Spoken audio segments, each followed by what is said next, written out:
Kami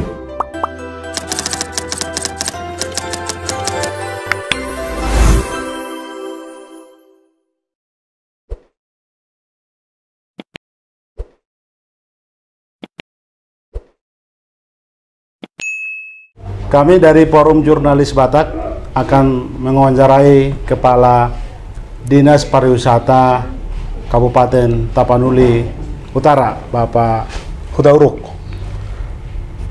Pak Hutauruk, bagaimana kabar? Baik, Pak. Pak, senang berjumpa dengan Pak Hutauruk, sudah memberi ruang kesempatan untuk kami berbincang. Kami akan tanya apa yang dikerjakan Pemda Tapanuli Utara, dalam hal ini Kepala Dinas Pariwisata di masa Covid ini. Pertanyaan kami pertama, Pak, kira-kira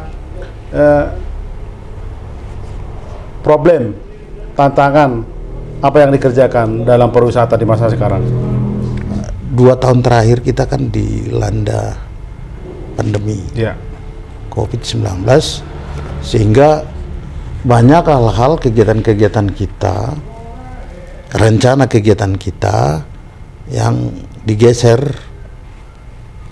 penganggarannya ke penanggulangan rencana COVID-19. Sehingga bisa dikatakan 2 tahun terakhir ini kita lebih kepada hal-hal yang bersifat mempertahankan. Kalau yang progresif itu belum, karena memang kita tahu keberadaan pendanaan, sumber dana kita masih sangat terbatas. Barulah tahun ini, khususnya di pertengahan tahun ini, kita agak diberi kelonggaran untuk memasukkan program-program kita, apakah itu event, apakah itu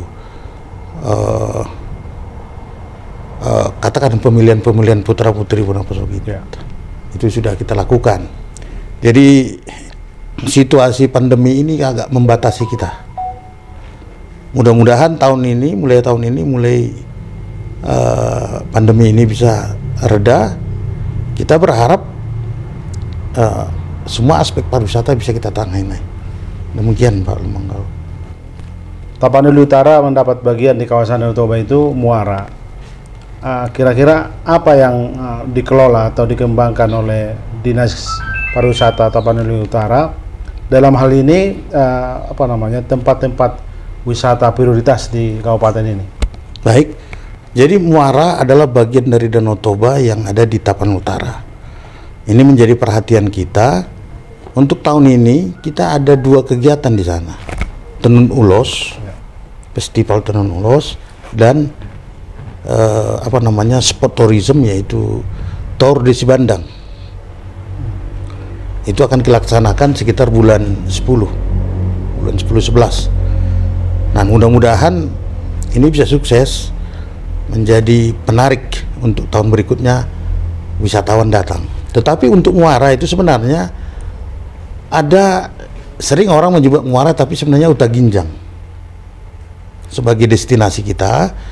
Uta Ginjang itu view-nya sangat bagus ke Danau Toba, dan kita juga bikin atraksi di sana, yaitu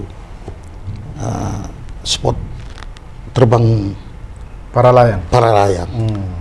Itulah yang sementara mungkin baru geliat kita. Mudah-mudahan makin ke depan tahun tidak lagi ada kendala-kendala, karena memang kita masih membatasi orang masuk. Prokes, karena sampai sekarang belum ada ketentuan yang dicabut, sehingga seperti sekarang kan kita masih 50% kita batasi.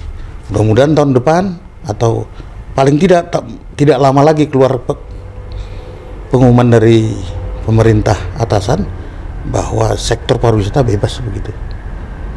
Apa tantangan di pengembangan muara, Pak Kadis? Karena kalau kita lihat dari 7 kabupaten yang mengitari Danau Toba itu, hanya Kabupaten Tapanuli Utara yang sedikit bersinggungan dengan Danau Toba langsung gitu. Bagaimana mendapat kue pembangunan di kawasan Danau Toba ini? Sebenarnya kita kalau hanya berharap uang atau dana pembangunan dari pusat agak sulit menurut saya.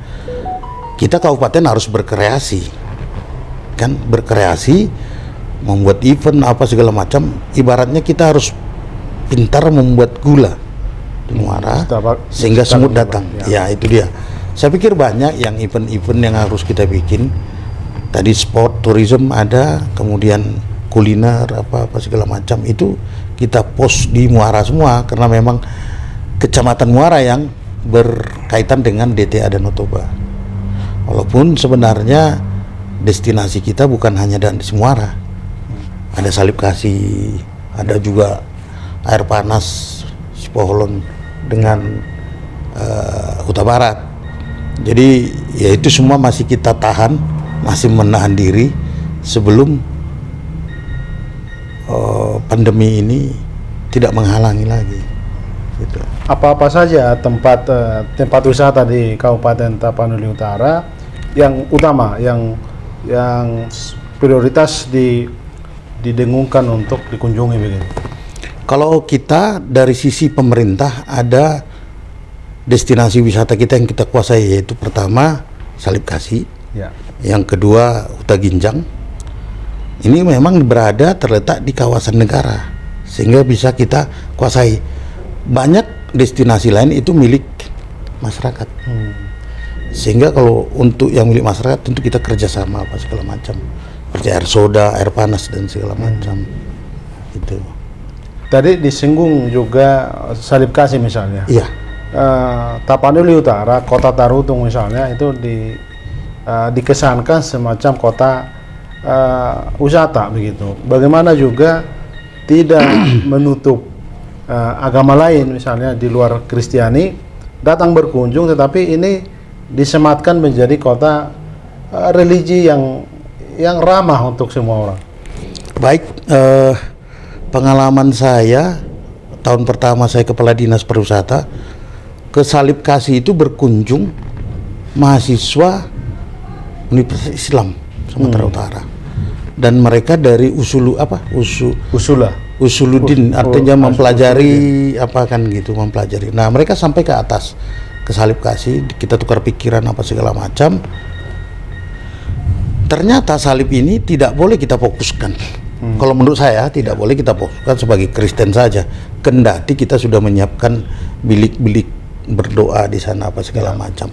Sebutan kota rohani sebenarnya bagus, cuma saja seperti perkembangan zaman tidak hanya Kristen, tapi saya lebih kepada kota wisata yang ramah, yang menunjukkan agama.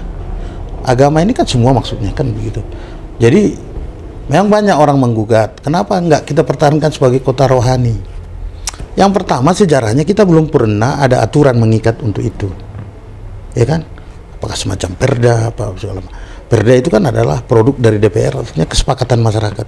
Yang kedua, kalau kita mempersempit diri dengan wisata rohani Kristen, saya khawatir saudara-saudara kita yang lain tidak datang. Jadi kita harus bisa meramu sedemikian rupa orang mau datang. Jadi kita nggak usah terjebak kepada wisata halal dan segala macam seperti itu. Sebagai kepala dinas pariwisata, tantangan apa ke depan yang Bapak lihat, mungkin arahan juga dari Pak Bupati, karena ini kan era yang terus berubah. Betul.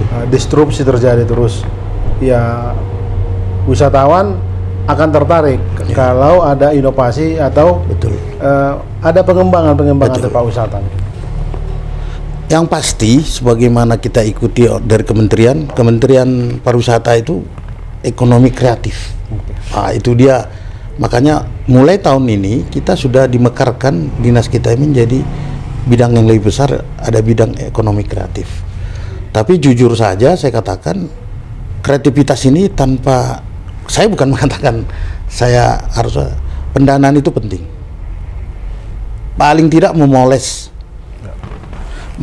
fisiknya, memoles orangnya. Jadi kita memang ada anggaran juga untuk pelatihan-pelatihan untuk para pelaku wisata dan restoran. Itu yang menurut saya. Yang kedua, bahwa jalan tol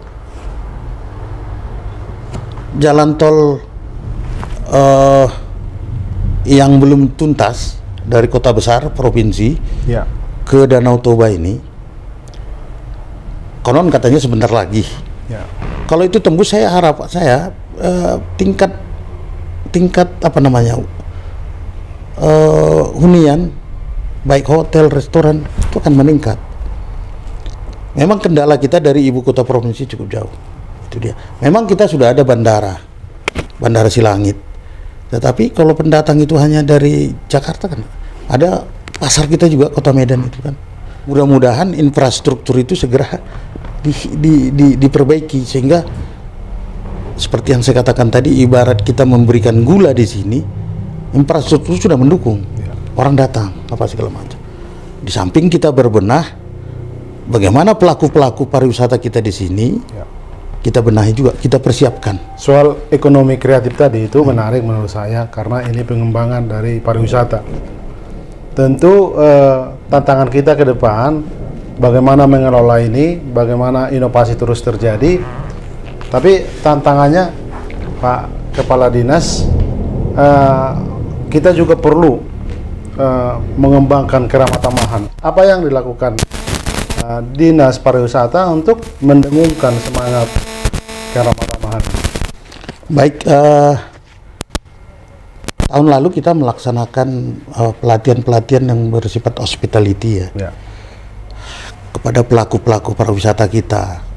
Nah, ini yang kita terus gelorakan, kita elaborasi dengan berbagai pelaku-pelaku pariwisata, mereka jangan, ya artinya sikap sabarnya harus dipelihara baik apa segala macam. Tadi kan disinggung juga bahwa di Kementerian Pariwisata itu kan ada juga menaungi BODT, Badan Otorita. Iya, betul. Iya. Bagaimana sinkronisasi dengan Pemda? Ini kan juga diadakan atau diciptakan untuk menjadi semacam jembatan mengelola wisata di kawasan Danau. Jadi kerjasama kita dengan BBDT itu baik, apalagi dengan sekarang direkturnya Pak Jimmy Panjaitan kan. Kita sudah beberapa kali pertemuan, bahkan Pak Jimmy mengagendakan saya akan mengadakan rapat-rapat di ke-8 kabupaten sekitar Danau Toba bergantian. Menurut saya ini satu terobosan, karena sebelumnya belum ada. Nah, sehingga tidak ada pariwisata yang tertinggal. Semua sama-sama merasakan banyaknya pengunjung kan begitu. Jadi kadang-kadang saya pernah ngomong di dalam satu pertemuan kepada Deputi, Pak Deputi tolong diciptakan keseluruhan kabupaten ini berelaborasi yang difasilitasi oleh BPDT. Bukan malah berrivalitas. Contoh, di sana ngaku makanan ini ada, di sini ada. Ulus ini ada, ini ulus ini ada. Ngaku mereka ulus mereka yang paling bagus. Menurut saya tidak, itu nggak sehat. Haruslah sama-sama ada event di mana kebersamaan itu bisa dipupuk. Nah, itu saya minta juga kepada BPDT bikin event seperti itu. Karena sulit. Sudah ada tanda-tanda bikin cikal bakal yang menurut saya itu buruk. Persaingannya jadi nggak bagus antar kabupaten. Ini begini, padahal itu kan dulu satu kabupaten lah dulu istilahnya. Maunya jangan seperti itu. Mari hanya BPDT menurut saya bisa mengapakan itu, mengelaborasikan itu, sehingga kelemahan di sini bisa ditutupi seperti itu. Baik, Bapak Kepala Dinas Pariwisata Tapanuli Utara sudah berbincang-bincang dengan Forum Jurnalis Batak. Terima kasih. Dalam hal ini kami berterima kasih, Bapak.